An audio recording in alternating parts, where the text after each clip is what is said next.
Hello and welcome to the next video in the Understanding Security series. So once again, this is not something that I recorded specifically for YouTube.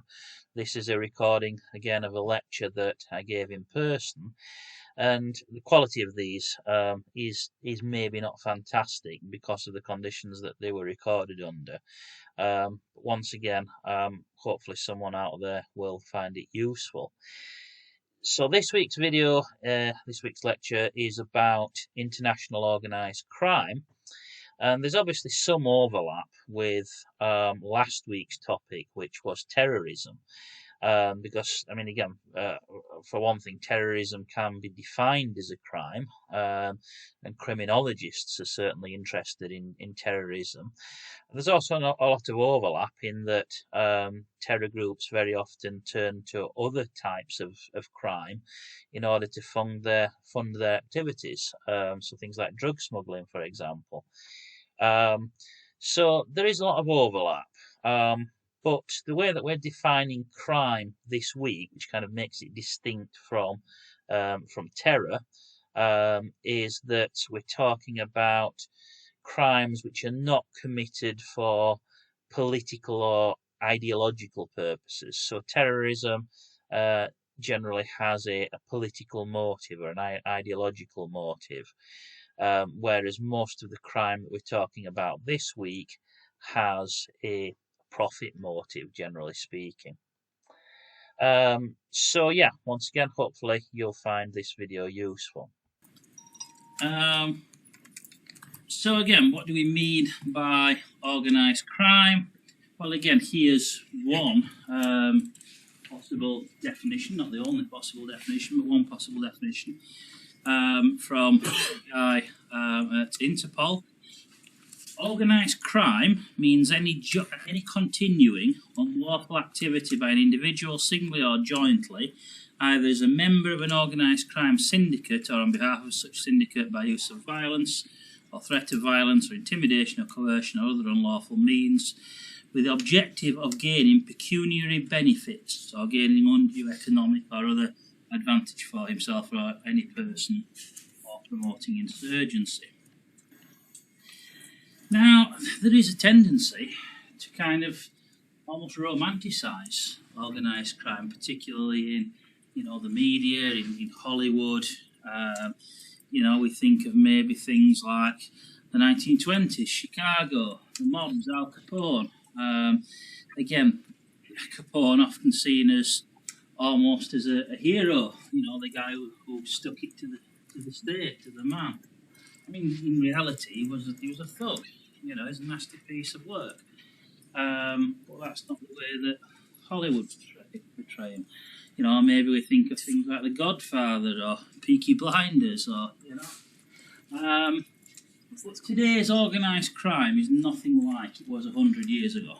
And in many cases, it doesn't involve a physical presence at all. Of course, a great deal of crime these days, across international borders, is committed online. It's committed via the internet. And, we've almost come to accept it as a normal part of life. Someone tries to defraud us every day. I'm sure, like me, you get emails every day, or you get phishing emails or texts or phone calls, someone trying to scam you all the time, and we just accept that's part of life, that someone's trying to commit a crime against us every day. It's quite mind-boggling when you think about it. So yeah, we have to think about globalisation, and we have to think about how the same technologies that enable what I call positive globalisation also enable criminal activity. So again, the ease of travel being one, but also again the present-day communications technology opening up lots and lots of possibilities to commit fraud and other kinds of crime across national borders. So again, states seek to regulate the cross-border flow of goods and services and people as well. You know, again, people being a significant element of this. I mean, either people who want to enter the country, you know, not necessarily strictly legally, or in some cases, people being forced against their will to travel internationally, people being trafficked. Modern slavery, human trafficking, is a huge issue, including in the UK.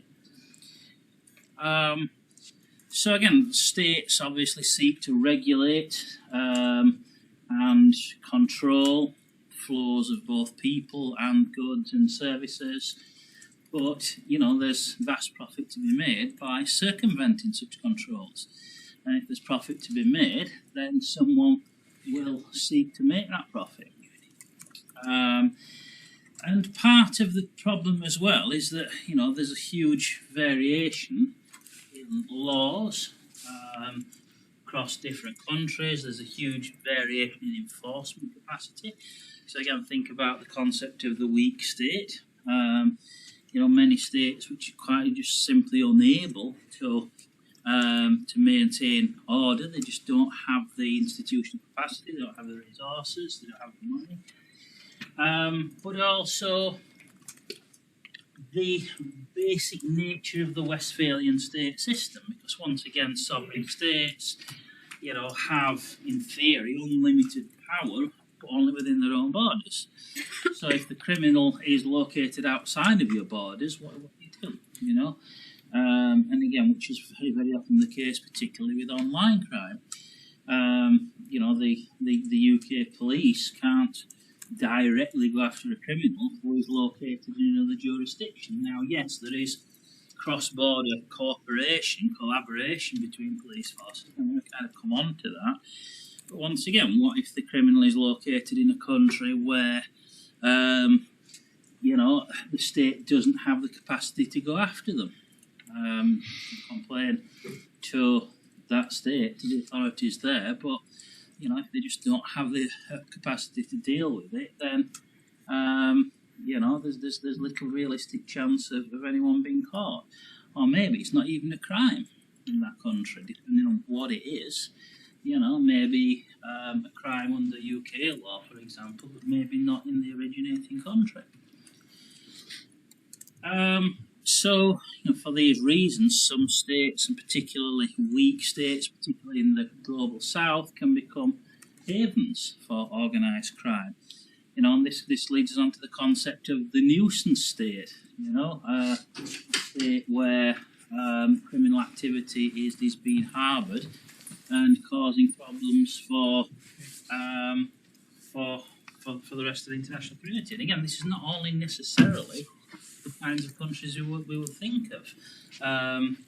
Switzerland, for many years, was a bit of a problem state, simply because their banking system, their willingness to provide anonymous banking meant that they were the ideal location for criminal groups to stash the loot.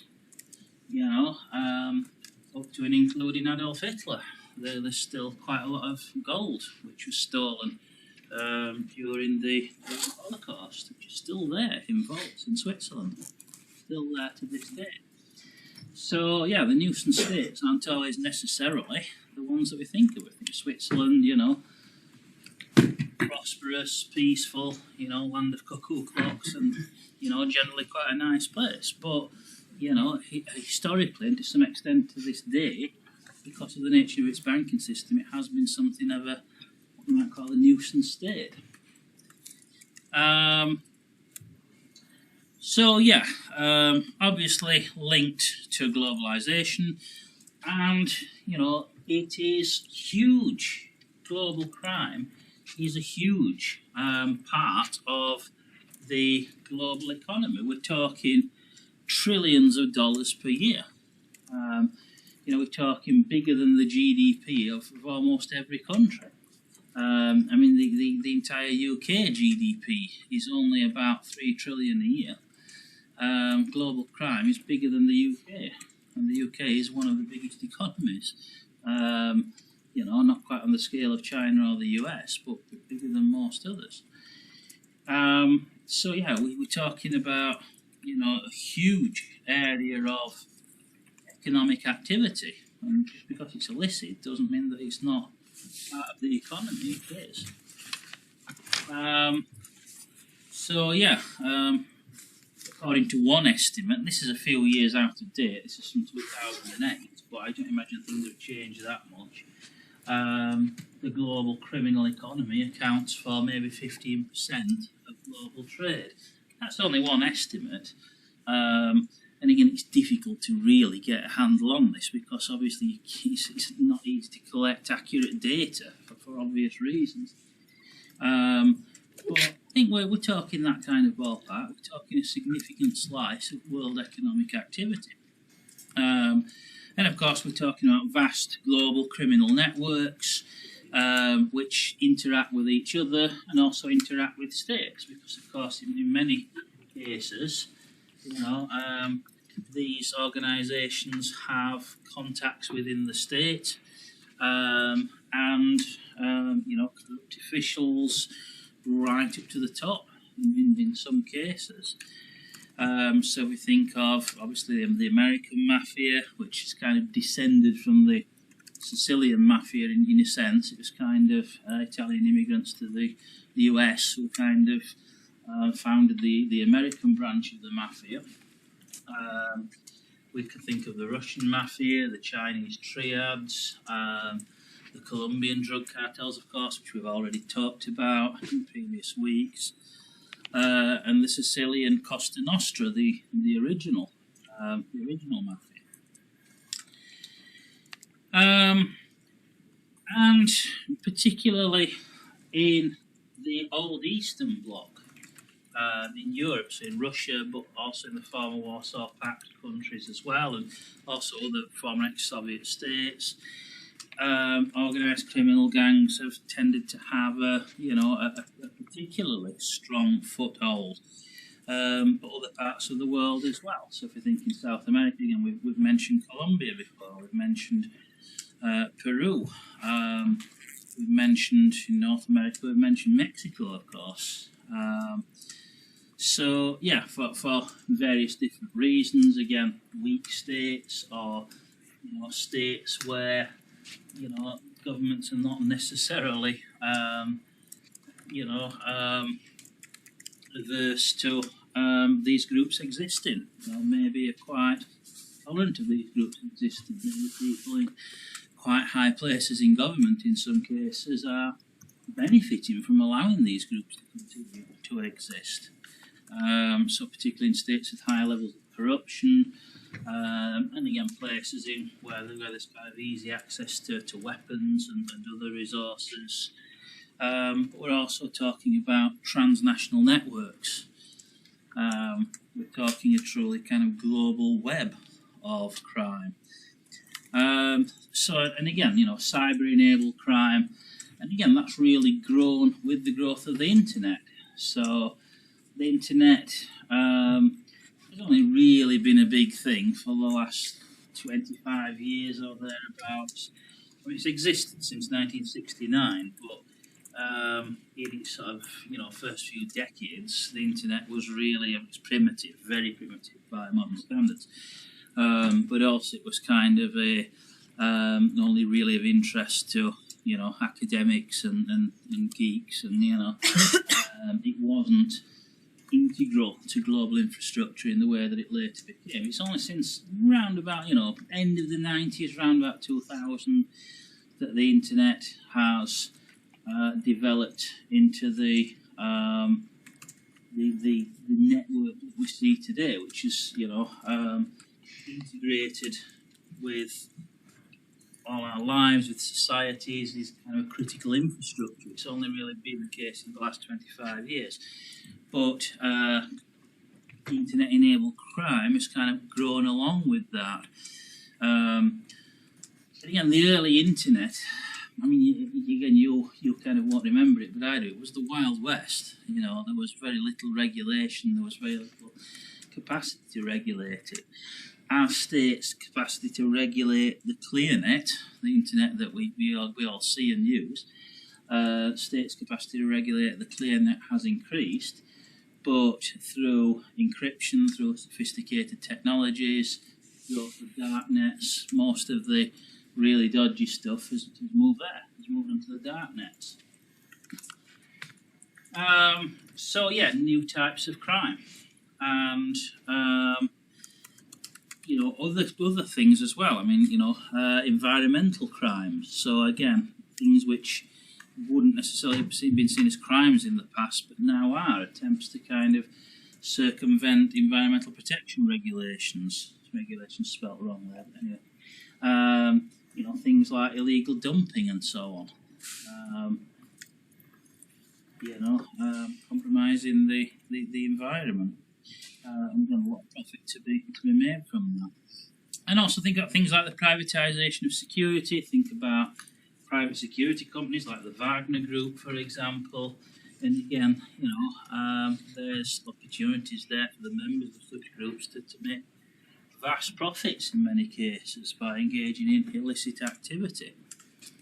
Again, I guess that's not new. I mean, if we kind of go back a few hundred years, I mean, if we think of privateers, for example, kind of naval auxiliaries, they were basically pirates in the employment of a state. You know, in theory, there was a difference between a privateer and a pirate, because a privateer held a commission from, you know, from a state, and then would only attack the enemy shipping in time of war, in theory. But in practice, many privateers were basically pirates much of the time. So this is not new, really. So again, why does it matter? Well, again, think about the impact on global, national and human security. So again, we can see it through different lenses. You know, again, think about the referent object. What are we trying to secure? Are we trying to secure the international trade? Are we trying to uphold the international rules-based order? Are we seeing it in national security terms?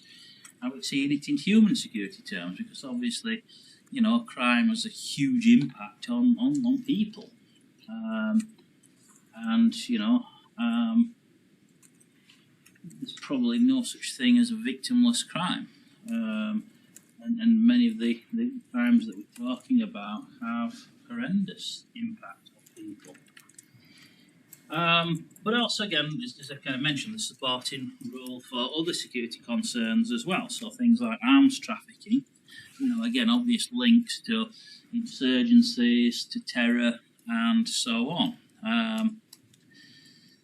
So again, I've already mentioned that transnational crime is, you know, particularly often something which is embedded in weak states. Weak states often a haven for this kind of activity, but also, of course, a major concern in strong states, and arguably growing again as the you know, the technology of globalization facilitates it. So again, we can think of, you know, an endless list, I guess, of illegal activities. So here are just a few. I mean, narcotics, the drugs trade, obviously, the illegal arms trade, trade in just about every other kind of illicit goods you can think of. I mean, everything from stolen cars to nuclear materials to human body parts, you know. Prostitution, and again, very often forced prostitution. You know, we're very often talking about people who are, you know, linked to the next one: kidnapping, human trafficking, and so on. Money laundering, which can take many different forms. Fraud, again, is probably one of the biggest ones, and, you know, again, someone is trying to defraud us every day. Things like illegal gambling as well. The potential for blackmail. You know, the idea of you know, holding someone to ransom. You know, cough up some Bitcoin, or, you know, we'll leak your private photos or whatever. And again, Bitcoin in itself, cryptocurrency in itself, is another enabler. You know, the ability to make anonymous payments which can't be tracked online. So another huge enabler. So yeah, I'm sure we can think of lots of others. Again, terrorism, we kind of not treating that differently because that's kind of for political reasons. But again, there's a lot of overlap. Piracy, hijacking, environmental crime, theft of art and cultural objects. You may have heard in the news over the last few days, the Louvre in Paris has been raided, and apparently someone has got away with some of the French crown jewels, which is pretty incredible when you think about it, that they were not better secured, but there you go, But yeah, theft of art and cultural objects is huge. Private collectors will pay vast amounts of money. So yeah, these are just a few. And again, if we look at some of the estimates, and again, these are only estimates. It's difficult to kind of get, precise figures. But we can see that, these illicit trades are worth vast sums of money. So we can see the motivation for this kind of activity. Again, we've already mentioned some of the major organised crime groups. Wherever there is profit to be made, a group will spring up to take advantage of it. But once again, although these are kind of distinct groups, I mean, very often they're not, that tightly organised. Very often we're talking about networks rather than strict hierarchies. And again, many of these groups have interactions with each other as well, So yeah, the kind of traditional organisation, if we think of the traditional mafia, the Italian or the American mafia, tended to be based on kinship very often, on family lines, and very often kind of hierarchical kind of structures. But today in particular, many criminal groups tend to be more like networks than hierarchies. Kind of flatter organisational structures, lots of small nodes, not necessarily centrally organised as such. It's not necessarily so much about godfathers, although again there are figures who are huge figures in the organised crime world. Very often it's about ad hoc collaboration between smaller groups. But again, hierarchical structure not always, but teamwork, I mean, that's the definition of organised crime. It's organised, it's not something that's carried out by individuals acting on their own part. Obviously it takes considerable amount of planning and coordination, division of labour, and key to it is effective control of members, usually by violence or the threat of violence. The idea that once you're in the gang, you're in the gang. If you betray the gang, then there are, very serious consequences.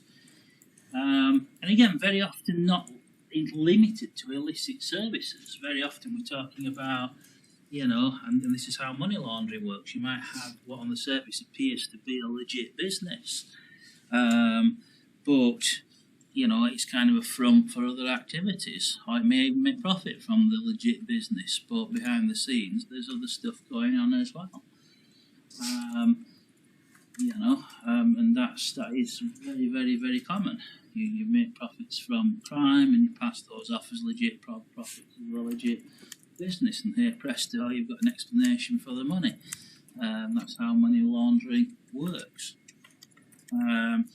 But very often also it's about, the classic sort of racket, classic protection racket.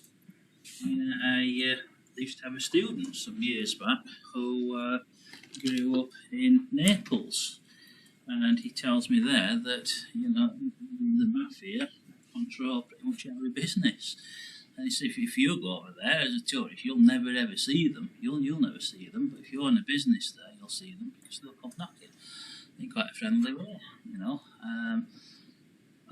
friendly so long as you cooperate. We've got our tax to pay, a little percentage to pay. Provided you pay your percentage, you won't get any trouble. But if you don't pay your percentage, then you'll be made an example of.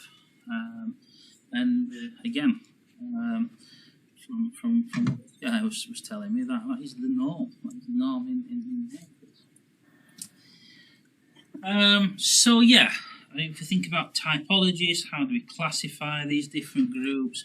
Well, one way to classify them is with regards to their relationship to the state and their relationship to authority. So we can classify them into predatory and parasitic. So the predatory groups are those who kind of prey upon the local authorities, so groups which are basically in direct opposition to the state. But very often we have what we might term parasitic organisations, which again, they're kind of in collaboration with the state, with corrupt state officials, again involving protection rackets, payoffs, and so on. How do states respond to these issues? So again, there are lots of potential responses. The obvious one is law enforcement, strengthening domestic capacity, creating agencies. So for example, in the US, the FBI was created about 100 years ago to deal with crime across state borders, because prior to that, in the US there was no kind of national police force, and in the UK we still don't have a national police force as such, although we have lots of collaboration between police forces. We have the National Crime Agency to coordinate. So that's kind of the way that we handle it in the UK. But in the US, the FBI was created precisely to deal with crime across state borders, which the existing sort of state level and county level police weren't able to deal with. And again, sometimes the use of private security forces, the use of capacity from elsewhere. And again, sometimes we see a blurring of the difference between law enforcement and the military, where does the military end and civilian law enforcement begin? And also targeting the causes of crime both at home and abroad. So again, if we think of crime as being a disease that has underlying causes, it's not just a case of treating the symptoms, it's a case of going after the underlying causes. So again, things like poverty. Why do people get involved in crime? Very often because it's their only way to make a decent living. So, by promoting economic development and reducing poverty, reducing the causes of crime, arguably that's one way forward. And also, in some cases, particularly great powers, it's the idea of proactively preventing crimes such as drugs, for example, at source, has prompted interventions in other countries. So the US, of course, we talked previously about US intervention in Mexico, in Colombia. Again, with the agreement of the authorities there, this isn't about a US invasion. But we're talking about, the US intervening to try to prosecute this war on drugs, which of course has been going on for how long now, and how successful has it been? As far as I can see, it's not really made any real difference. So yeah, great powers very often look into the international, look into interventionism. Again, sometimes it works. Sometimes there is success, and particularly if a country has hegemony. So the UK, for example, it was the Royal Navy that put an end to the transatlantic slave trade. Although the UK did profit from the slave trade in earlier times, but opinion had shifted by the early 19th century. It was ultimately the Royal Navy that stuck to it by intercepting the slave ships and saying, this is not going to happen anymore. Similar with piracy. It was the Royal Navy that did a great deal to not completely stamp out piracy, because it's always gone on, and just to the present day, help to suppress it. And we see that in the present day as well. A lot of the problems off the Somali coast, for example, we see international naval forces being involved in trying to suppress that. We talked about support for authorities in problem states, so the US in Mexico, sometimes actual aggressive actions as well. So the US in the 80s invaded Panama, again not at the invitation of legitimate authorities, just went in there to kind of take out the drug lords, the bosses of drug gangs. But again, the problem with this is it sometimes just pushes the problem elsewhere. You hit them out in one location and they just move to another location. Mass surveillance, another state response, again ostensibly to crime and terrorism, although I think we can question whether that is the real purpose. But we've kind of mentioned previously the again enabled by modern technology, the fact that the state to monitor us and potentially control us has grown exponentially. So as we talked about last week, everything that you do is being monitored, is being logged. Everything you do online, every communication you send, every voice call you send, every time you use your electronic money, your access to your bank account, your movements. Every time you walk down the street, there are 100 cameras pointing. Cameras which can recognise you because they have things like facial recognition. If you've got a driving licence or a passport, your mugshot is on file, and that can be matched very easily to, high definition video of you walking down the street. They can very easily match that up to the passport database, for example, and identify you. We mentioned last week, of course, the idea of the ID card database, which will magnify this even more because it will bring all of this data together in one place. A single sort of choke point. The implementation of legislation to support this. So again, the Regulation of Investigatory Powers Act in the UK.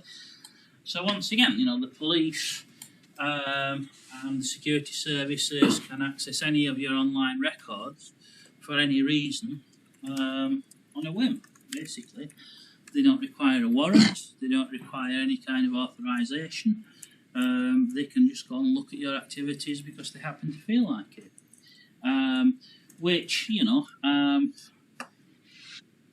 That's kind of a major departure from the way that things have previously worked in the physical world. If a cop came and knocked at your door and said, "Oh, excuse me, I just need to go through your cupboards and go through your drawers and check all of your stuff just to make sure you're not a criminal," you're going to say, "Well, you've got a warrant." "Well, I don't." "Well, get lost then. Come back when you've got one." The police couldn't do that. The authorities couldn't do that without a good reason. They had to get a warrant signed by a magistrate and a judge, and they had to give a good reason for it. But with your electronic information, they don't need one. They can look at,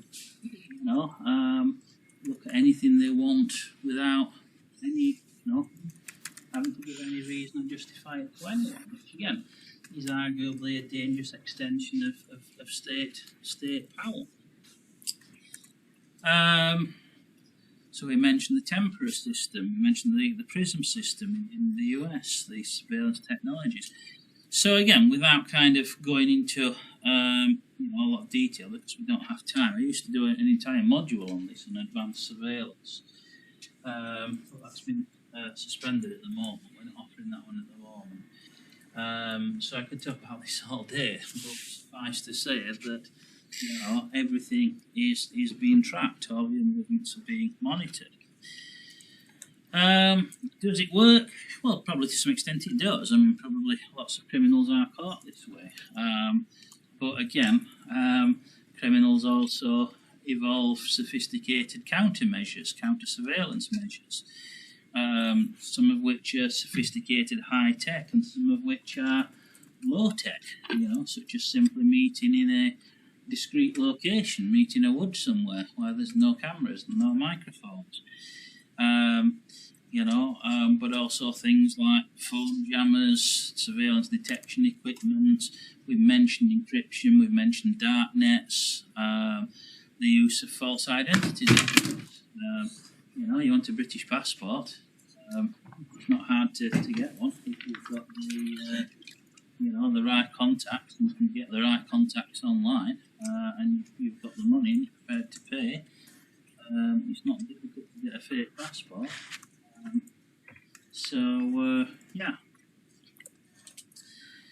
Again, without kind of going into detail, the erosion of privacy. And again, it's the old, well, I've nothing to hide.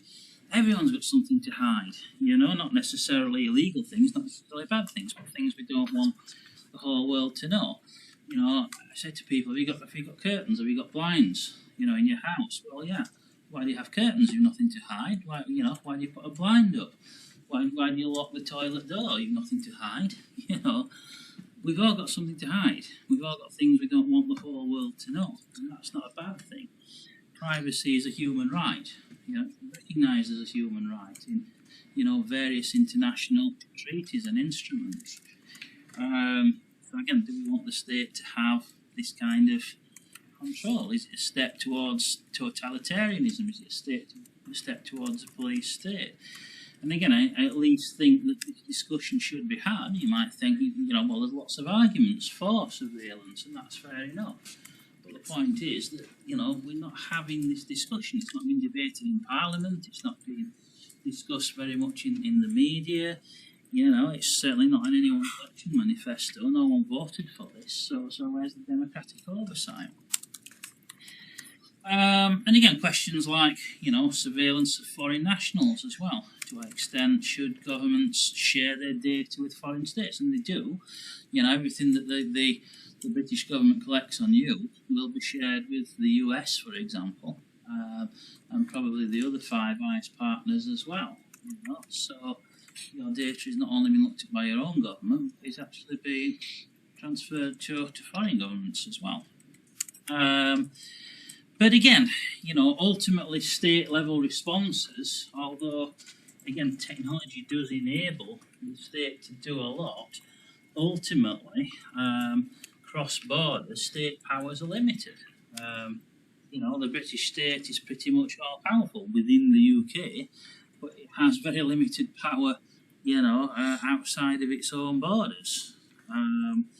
There's the ongoing saga. You might have seen the issue around 4chan being sent a fine for breach of the UK Online Safety Act, and 4chan have just laughed, basically. And can the British state, can Ofcom enforce this? Of course it can't. There's no hope of enforcing it. So if the crime with the 4chan's breach of the Online Safety Act is a crime, is debatable, but it illustrates the point. The writ of the state only runs within its own borders. Now again, in some cases, particularly in the case of serious crimes, there may be the potential for extradition. Countries often have extradition treaties with one another, so you can go to a country and say, one of your citizens is wanted for a crime in the UK or wherever, and we need you to hand them over to us. We need to extradite them. But again, many countries we don't have extradition agreements with, or even if we do, some countries don't allow their own citizens to be extradited. The extradition treaty that we have with the US is very one-sided. They'll expect us to hand over our citizens, but they're not handing over theirs. So again, extradition can be limited. And again, it's about power relationships. They're very often not a level playing field.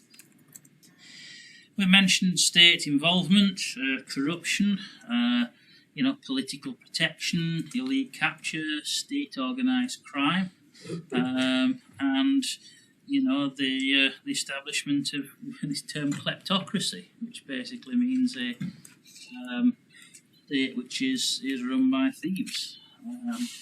I'm sure we can think of various examples.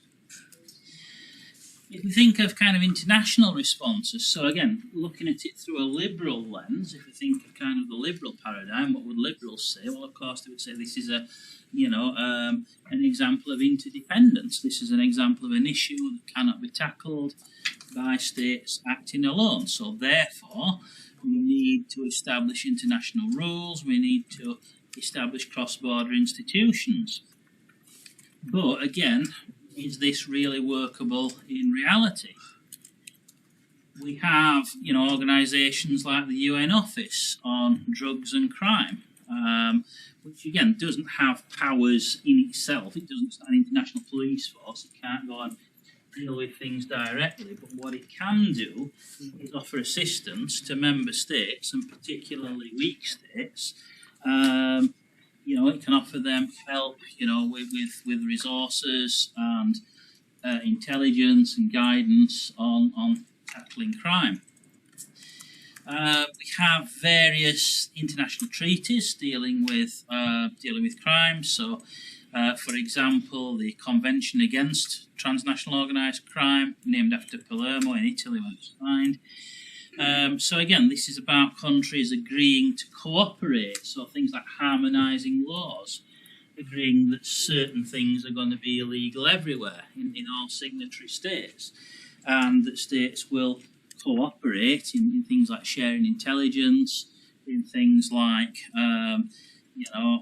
prosecution of offenders, and so on. So trying to create this international criminal justice system, if you like, again ultimately based on the cooperation of member states. We're not talking about creating something above states, but we're talking about creating mechanisms for states and the authorities in those states to cooperate. And there are various kind of protocols, so additions to the treaty to deal with particular areas of concern, so trafficking in persons, especially women and children, smuggling of migrants, manufacturing, trafficking in firearms, been three of the key protocols.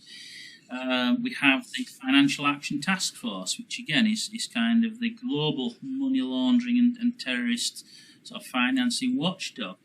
So this is kind of UN stuff, but we also have at other levels as well, particularly within the EU, but also the G7 have agreements between their members to combat things like money laundering, transnational crime, and so on. And also NGOs, non-governmental organisations do a lot of good work in areas like human trafficking. So again, it's about coordinating, the authorities coordinating with them. We have Interpol, of course, which once again is not an international police force. There is no international police force, but Interpol again is an intergovernmental organisation. It's under the UN umbrella, and just about almost every state in the world is a member. I don't think North Korea is, and one or two others that aren't, but most are. And again, this is about helping police forces coordinate across national boundaries. Europol is kind of similar in Europe, but with more power and more resources based in The Hague. The UK is no longer a member of Europol, of course, since we've left the European Union, but nonetheless we still cooperate with Europol to an extent under the EU-UK Trade and Cooperation Agreement, the Brexit agreement. Various other international treaties. We have the Single Convention on Narcotic Drugs, the UN Protocol to prevent, suppress and punish trafficking in persons, especially women and children. Convention on Cybercrime is an interesting one. That might be slightly out of date. I think maybe one or two more countries have ratified it. But again, the idea is to tackle cybercrime by harmonising national law, so outlawing certain things in each signatory state and agreeing to cooperate on prosecuting offenders. So it only deals with certain limited areas, but these are the things that tend to be illegal everywhere, that everyone agrees should be illegal. So things like computer-related fraud, child pornography, illegal access, computer-related forgery, misuse of devices, data interference. Again, these are very broad terms, of course. System interference, but the point is things like illegal pornography, things like hacking, things like computer-enabled, internet-enabled fraud. These are the things that all the member states agree are big problems that need to be tackled. The problem is that the convention has only been ratified by a minority of states, including some of the heavyweights, have refused to sign it. So if we're talking China, India, Russia, Brazil, some of the major states, obviously with huge populations. So, a huge proportion of the world's land area and population is simply not covered by this treaty. And again, even where the treaty is in force, in practice, law enforcement is uneven, extradition treaties aren't always in place. So, it remains the case that there are plenty of places on Earth which are effectively safe havens for cyber criminals. So again, we're getting a bit short on time, so we'll wrap up in a few moments. But again, think about some of the key questions. Is organised crime, is it a symptom of weak states? Is it just about weak states? Or is it more than that? Is it the nature of global capitalism? Or even beyond that, is it about human nature? Ultimately, people are driven by greed.